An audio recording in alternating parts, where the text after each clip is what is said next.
what are the different types of real estate development fees?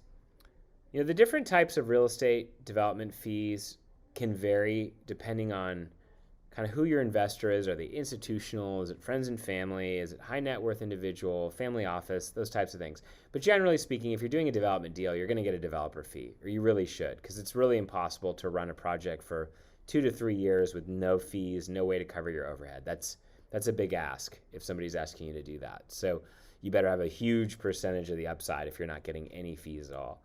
But generally speaking, in a development deal, you have a developer fee, and you may or may not have an asset management fee. And your developer fee could be 3% of either the hard cost or the total project cost, depending on what you can negotiate, and 1% of the total project cost or the hard cost, again, depending on what you can negotiate.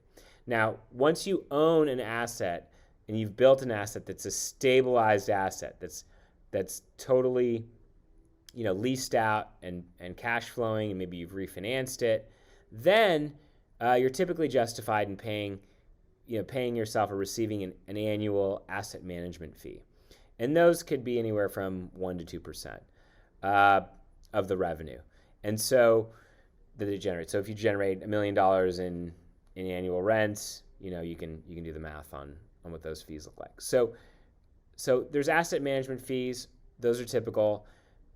If you're a developer and you're getting a developer fee and a project management fee, you typically will not also get an acquisition fee, but you might, depending on how good of a deal it is and how motivated your investor is. That's kind of a gray area.